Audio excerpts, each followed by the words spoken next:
Attention, les noms des personnes présentes dans les anecdotes seront remplacés par un surnom à moins qu'il soit l'un d'entre nous 5.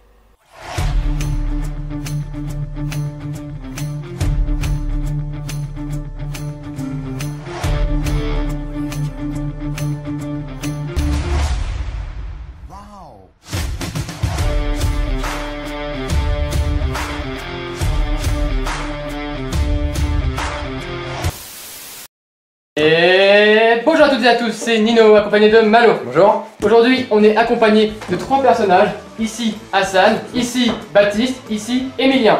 On est là pour la saison 2 de Travelers the Vortex, c'est s'il faut. On est accompagné des acteurs de Travelers the Vortex si vous les reconnaissez ou pas. On est là pour une nouvelle vidéo dégustation de bonbons asiatiques.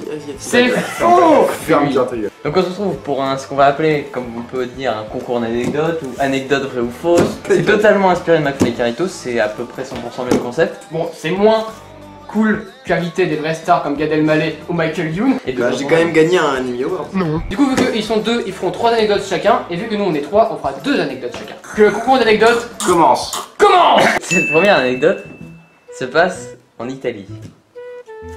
On était en vacances avec mes parents, après avoir fait un petit tour d'Italie en train.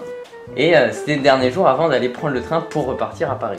Il est midi, on va au restaurant manger. Vient le moment de payer, ma mère se lève pour aller payer et là elle lâche la carte bleue. Sauf que le sol, c'était pas un sol classique, c'était pas une rue normale, c'était composé de grandes grilles en métal et la carte tombe pile à la verticale dans le trou. Le trou fait environ 3-4 mètres de profondeur. On commence à se dire peut-être qu'on peut la soulever, on peut tenir ma soeur à bout de bras pour qu'elle récupère le truc au fond. Au fond, ils vont voir le patron du restaurant, il dit ah oui, pour accéder là, il faut rentrer par une trappe à toute l'autre bout de la rue.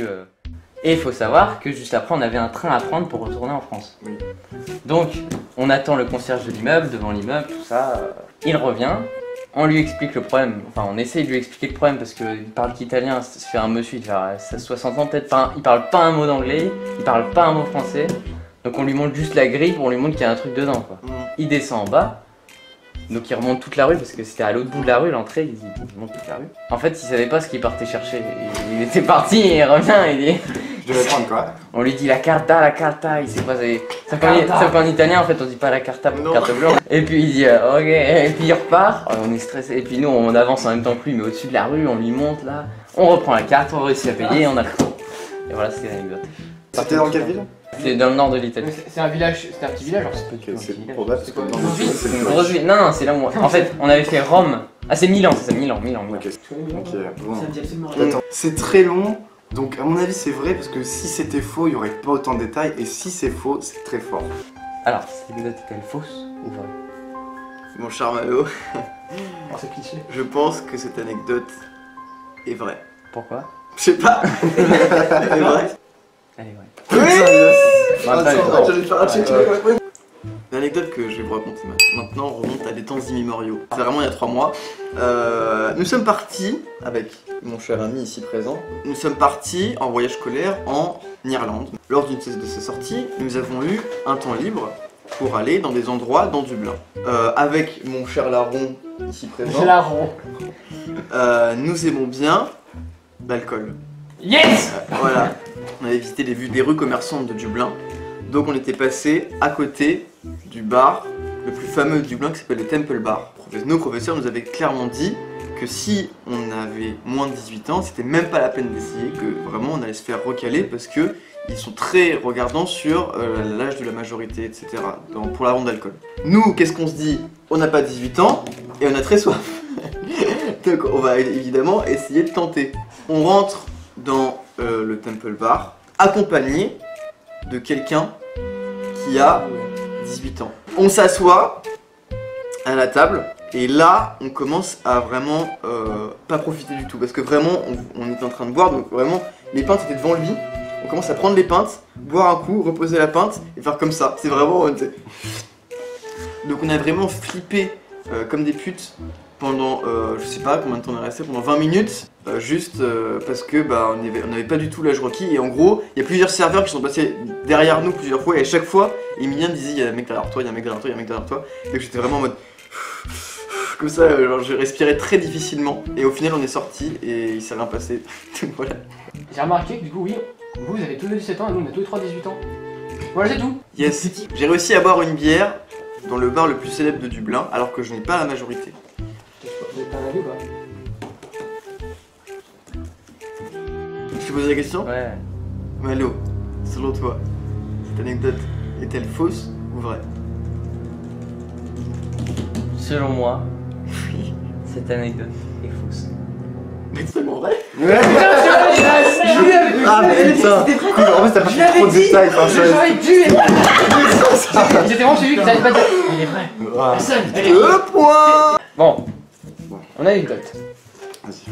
C'était vers le mois de janvier. Je n'avais pas encore 18 ans, mais j'ai 18 ans en avril pour les abonnés qui veulent le savoir. Donc j'avais 17 ans. C'est une soirée un petit peu alcoolisée, avec un petit peu de bœuf, pour dire clairement. Durant cette soirée, ça avait bien commencé, puis, à un moment, durant la soirée, il y a Jean l'inconnu. il n'est pas dans notre cercle d'amis, qui a commencé à chercher des ennuis à l'un de mes potes, qui s'appelle... Zouzou. Il a commencé à chercher de la merde, genre il commençait à l'embrouiller et tout, Zouzou. également, etc. Et le problème, c'est que vu qu'on n'était pas forcément plus apte de nos actions, et ben on a essayé d'aider Zouzou. du mieux qu'on pouvait. Finalement, Jean l'inconnu. a fini par se tirer. D'accord, il est parti, ça s'est bien fini, enfin la soirée bon était un peu plombée, bref. Plusieurs mois plus tard, après que j'ai eu 18 ans, un dimanche matin, vers 10h à peu près, je dors. Je précise que je dors à 10h. J'en reçois un coup de téléphone, je ne suis pas du tout d'humeur. Je me dis ça doit être un pote ou une pote qui m'appelle pour un truc et tout, je vais rabâcher puis je vais raccrocher pour me rendormir. Du coup j'arrive, je fais allô, brigade de Saint-Pierre, vous êtes bien au Bréant? Oui. À ce moment-là j'ai perdu toutes les couilles. Toutes les couilles, oui j'en ai beaucoup des couilles. Alors c'est à propos de l'agression qu'a subi votre ami. Zouzou. À propos de... Jean l'inconnu. oui, qu'est-ce qui se passe? Eh bien, Zouzou. portez plainte, il faudra que vous veniez témoigner. Ah, ok. Bon, j'ai raccroché, j'y suis allé en stop, je suis arrivé là-bas, 3 heures d'attente à l'accueil, du coup, j'y vais, je commence à dire ma version des faits, sans dire qu'il y a une consommation à l'alcool. Je suis un peu stressé parce que je me dis, cette fois, moi, il va me poser une question un peu gênante, et je pense que je pouvais pas mentir, parce qu'il n'y a pas que moi qui témoigne, il y a aussi mes autres potes, mes autres amis qui étaient là durant la soirée. Okay. Si eux ils témoignent autre chose que moi, je suis dans la merde. Du coup je me dis, s'ils posent la question, est-ce que j'ai consommé, je serais obligé de répondre. Heureusement, il n'a pas posé la question. Mais il y a un moment, à la fin de mon témoignage, il me sort cette phrase. Alors, 3 amis à vous sont passés en témoignage avant vous. D'après vos amis, Jean l'inconnu. aurait menacé Zouzou. avec un couteau. Il aurait pris le couteau sur le bord de la cuisine, il l'aurait agité sous le nez de... Zouzou. Non. J'ai vraiment dit non. Comment ça, non? Bah, je ne me souviens pas qu'il y ait eu une agression au couteau. Pour moi, c'était surtout verbal, presque physique. Mais je ne me souviens pas d'agression au couteau. Et fait. Pourtant, s'il y avait une agression au couteau, ça doit être quelque chose d'assez marquant. On n'oublie pas facilement quelqu'un qui menace avec un couteau quelqu'un d'autre. Je ne dis pas que mes potes ont menti, mais moi, je ne me souviens pas qu'il y ait une agression au couteau. Je me suis dit, là, il va me sortir la phrase, est-ce que tu as consommé? Il l'a pas sorti. Le témoignage s'est terminé. Il m'a posé d'autres questions sans importance, que la plupart j'ai zappé. Puis je suis rentré. Après j'ai appelé mes autres potes et ils m'ont fait, ah oui, il y a bel et bien une agression au couteau. Ils n'avaient pourtant pas tant consommé que ça. Du coup, voilà. Franchement, bon, tu veux mon avis? Du coup, je donne mon avis. Attends. Moi, mon avis, Mmh. à mon avis, c'est complètement bullshit. Ouais, moi Déjà, aussi. Et il Moi aussi. t'en aurait Ouais, parlé, voilà, c'est ça ce c'est que sûr. je dis, c'est ce Et qui m'en aurait parlé, c'est sûr. Deuxièmement, et Le truc, c'est que des fois, il fait des petits trucs en secret, des mineurs. c'est... Non, à mon avis, bon, fais ce que tu veux, c'est ta décision. Emilien, mon cher ami, collègue, pardon. Est-ce que c'est une bonne véridique ou falsifiée? Attention. Ah, c'est la vidéo.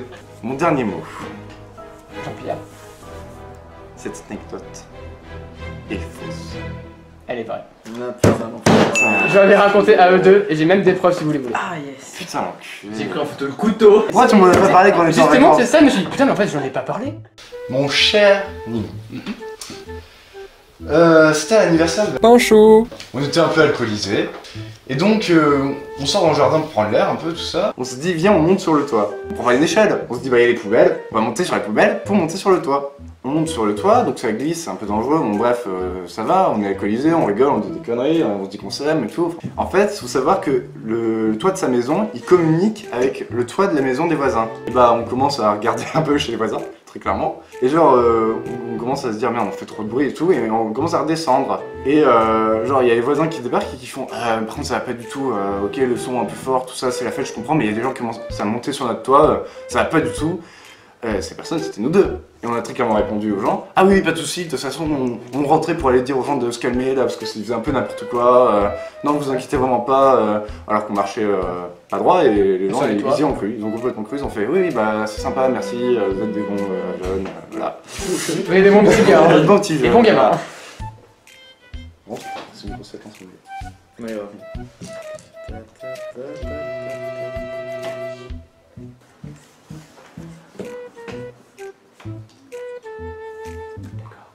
Enfin, je pense pas que j'ai besoin de vraiment de questions pour être sûr. Alors, Nino, une anecdote est-elle vraie ou fausse? Quel est ton dernier mot? Elle est vraie. Bah ouais, hein. Donc voilà, ça fait 2 partout. Alors je t'avais dit que ce serait court. Ouais, bah moi aussi, c'est vrai. Ça tombe bien. Depuis tout à l'heure on parle d'alcool. Et mon anecdote c'est je n'ai jamais bu d'alcool. D'accord. Concertation. Moi j'ai ma réponse à mon avis, mais. Alors attends, ouais, moi aussi je pense que j'ai. Oh putain. Quand tu dis ça, tu t'es jamais mis une grosse race ou tu t'es jamais. Non, parce que t'as déjà, je sais pas, mangé un bonbon à l'alcool ou je sais pas. Non, mais t'as jamais. Est-ce que t'as jamais bu de bière, t'as jamais bu de vin, Non, t'as jamais jamais, bu de jamais. champagne, t'as jamais bu de. Putain, c'est dur. Hein. Alors cette anecdote, Baptiste, Oui. elle est vraie ou fausse?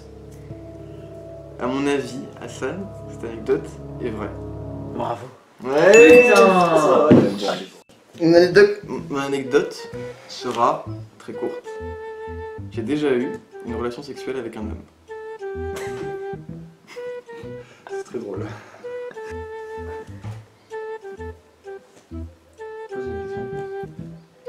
Bon, faites ce que vous voulez, faites ce que vous Avec voulez. son père, quoi. Est-ce que c'était ton père? Bon, oui, bon, voilà. Une fois. Est-ce que cette anecdote est vraie ou fausse? Bah comme j'ai dit, je pense qu'elle est fausse. C'est vrai. Je l'ai dit encore une fois. 3, 4 fois. Attends, c'est vrai qu'elle est fausse ou c'est... C'est vrai. Encore une fois, je l'avais dit. Encore une fois, j'étais en désaccord avec eux, j'avais raison. Mon anecdote courte. Je n'ai jamais bu d'alcool. Ah putain, le bâtard! Alors, foiré. Alors, et je suis sûr. Alors, attends. Mais quel enculé! J'ai vraiment le seum là. Il y a une douille, genre, la douille, c'est genre, il a déjà bu une gorgée de machin, genre. Oh non, fais un pas truc, ça, genre. c'est trop ça. Et il a déjà goûté dans un verre. Nino, tu sais ou pas? De quoi? C'est pas de quoi on est là. Selon toi, Emilien, est-ce que cette anecdote est vraie ou fausse?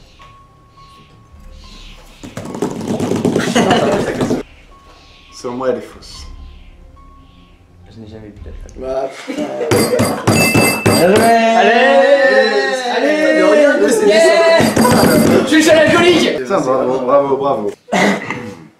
Par une série d'événements, je me suis retrouvé avec Baptiste, donc chez lui pour nourrir ses chats, et j'ai cassé un vase.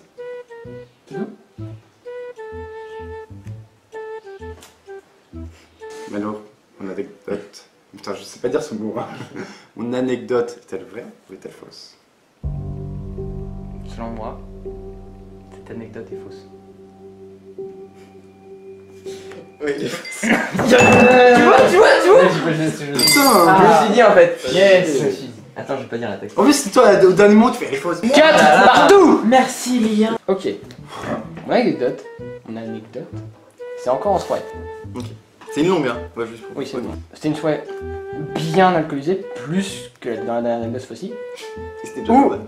Déjà, je veux dire, un argument qui prouve à quel point c'était encore plus alcoolisé, c'est qu'on a tous voulu aller dehors. C'est pas mal. Du coup, on commence tous à sortir. Dans la rue et tout, on déconne, etc. Il y en a qui tombent, il y en a qui se relèvent. Je me tiens avec mon pote et tout pour pas qu'on tombe, etc. Pour déconner et tout. Et à un moment, je lâche un peu parce qu'on arrive vers la route. Et du coup, moi j'étais jamais allé à gauche, genre pour suivre la grosse route. Du coup, j'ai commencé à sortir un truc de merde à la mode. Ok, venez les potes, suivez-moi, on va par là et tout. J'ai commencé à y aller. Je marche. Et à un moment, je continue à parler et tout. Je me retourne. Et il y avait personne derrière moi. Et j'ai fait. Bon, bah je vais continuer le chemin. Parce que normalement, il y a juste à continuer à suivre la grosse route.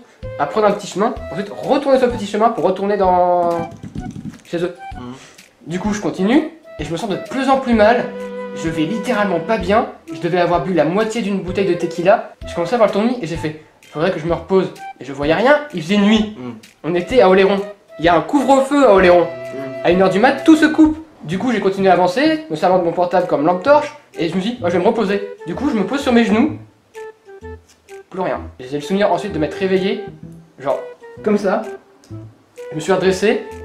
Il y avait pratiquement plein ma bouteille de tequila, j'avais dû tout faire renverser, je m'en souviens pas. J'ai continué à avancer et j'entendais des Nino Nino Nino. Et je vois deux silhouettes, c'était deux de mes potes qui arrivaient et tout, et du coup j'étais à moitié écroulé sur elles et ils m'ont porté vraiment jusqu'à la maison et je suis resté dans la toilette tout le reste de la soirée. La conclusion c'était mon premier blackout. Ok. J'ai exactement zéro idée. Vraiment, moi j'ai une petite idée. Ah ouais, je n'ai vraiment pas de. Oui, c'est pas Batman. Est-ce que cette anecdote est vraie ou fausse? Nino, Bréant, qui est avec moi en CM2, je me suis pris l'Italie, avec lui aussi d'ailleurs. Oh, quel beau souvenir, très beau souvenir. Je pense que cette anecdote. Attends Bien qu'elle soit très bien racontée, je pense qu'elle est fausse. Elle est vraie. Même moi, je pensais qu'elle était fausse. J'avais dit à Alessandre juste avant. Mon anecdote prend place lors de mon voyage en Bolivie qui s'est déroulé l'été dernier. Oh, très bien. Merci. Je suis parti en Bolivie pendant un mois, de mi-juillet à mi-août avec toute ma famille. Nous avons fait une sorte de road trip en Bolivie, on a visité pas mal de villes. Et nous avons visité à un moment une ville qui s'appelle Uyuni, enfin pas la ville en elle-même, mais la ville d'Uyuni est juste à côté d'un grand désert qui s'appelle le Salar d'Uyuni, qui est en fait un désert de sel. On se retrouve à une sorte de base quoi, et on part avec un chauffeur en jeep. Voilà, il faut savoir que ce jour-là, il neigeait terriblement. Donc le ciel était blanc, le sol était blanc, on voyait rien, c'était une purée de poids terrible. Le chauffeur a hésité à partir en jeep. Au final, on est parti en jeep. Notre but était une petite île qui s'appelle l'île de la Carpe, enfin, une île comme ça quoi. Enfin, on l'appelle une île parce que comme tu dis, c'est la mer de sel.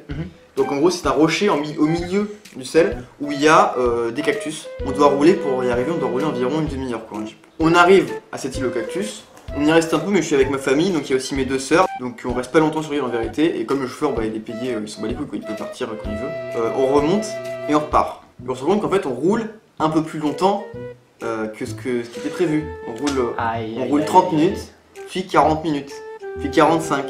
Là, mon père, qui est bilingue en espagnol, demande au mec qu'est-ce qui se passe? Que pasa hier?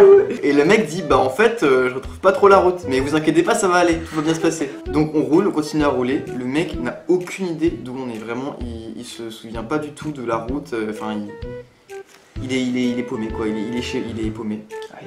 Et au final, il communique, parce qu'il arrive à communiquer, donc il communique avec un mec qui était resté, donc en gros c'est pas une sorte de base, mais en gros c'est une sorte d'îlot central où tout le monde se retrouve avant de partir en jeep. Il arrive à communiquer avec un mec qui lui dit par GPS, en gros ils ont des traceurs GPS tu vois, par GPS ta position elle est là par rapport à nous.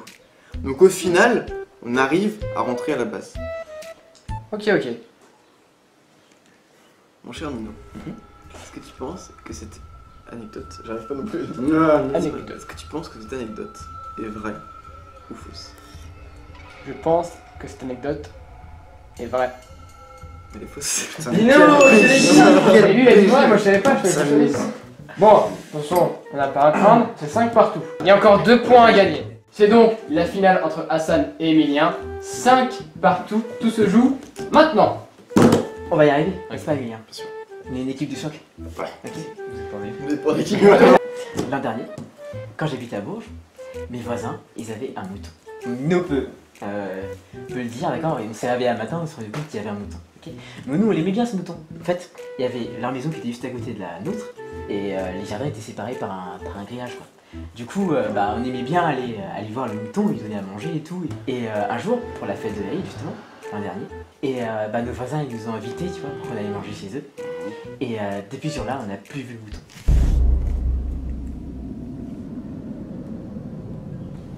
Cette anecdote était-elle vraie ou fausse? Pour moi, elle est fausse.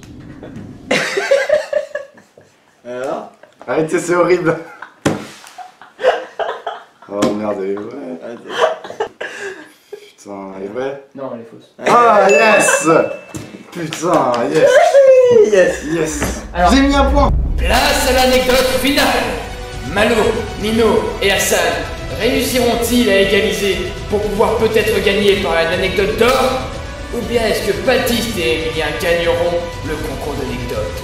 Vous allez le savoir maintenant. Bordel, mais quel suspense! Bon, au collège, j'étais en CHAM. C'est la classe horaire aménagée musique. En gros, c'est parce que je vais aller au conservatoire et au collège. Et donc, en fait, pour les CHAM, à la fin du collège, donc en 3e, il y a un voyage organisé d'une semaine à l'étranger. Donc, je suis parti au Portugal. Et donc, on faisait des visites et tout. Et donc, c'était à Lisbonne. Et à un moment, on passe sur une des plus grandes places de Lisbonne. Et donc Madame Laglève, qui était notre prof de musique, elle commence à faire son speech sur la fontaine, sur l'architecture, gna gna gna gna gna. Et moi, extrêmement intéressé, je vois des pigeons, et je fais des pigeons, c'est bien plus intéressant que ce que dit Madame Laglève. Donc je vais voir les pigeons, je commence à les regarder, ils boivent l'eau de la fontaine, moi je suis Fasciné. et je commence à tourner sur moi-même, et je me dis, où est-ce qu'ils sont? Je voyais plus du tout ma classe. J'en avais perdu le groupe. Je regarde, je les trouve pas. Et là, il y a un type qui vient me voir et qui me parle en portugais. Alors, je comprends rien. Je suis là, si. Il me dit, il arrive avec des lunettes et il me fait, tu veux des lunettes, lunettes. Non, oh, puis je regarde un peu. Ouais, il y a des lunettes, elles sont stylées, mon gars. Attends. Et il commence à me dire, en fait, je vends pas des lunettes. Bon, il me dit pas ça, mais il ouvre son autre poche de son impair. Et là, il y a tout bien rangé, plein de sachets de marijuana, de bœuf. Il me fait marijuana, bœuf, nana. Il me fait 50 €. Je fais. Et du coup, bah, au bout d'un moment, je vois Madame Lagrève qui débarque d'une des grandes rues qui fait. Et donc, bon, je me suis un peu fait engueuler, mais bon, elle m'aimait bien, donc ça s'est bien passé. Il y avait beaucoup de pigeons, j'ai dit. Ah ouais, bah ça c'est... Ok, mon anecdote est-elle vraie ou est-elle fausse? Emilien, malgré une performance magnifique, votre anecdote est fausse. Yes! Ah, yes!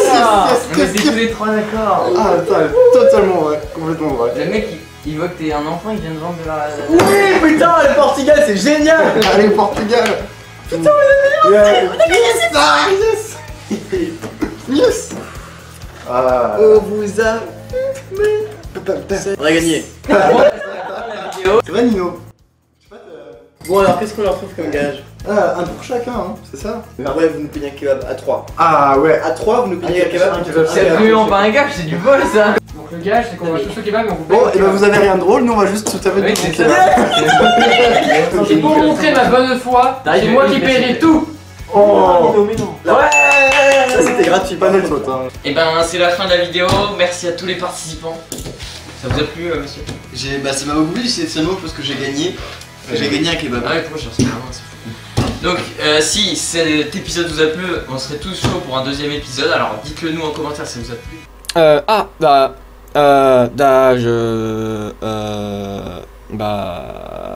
Bon, bah, y a pas de suite, ça a coupé, je pense. Bon, bah, c'était Nino, Malo, Hassan, Baptiste, Emilien, et on vous dit salut!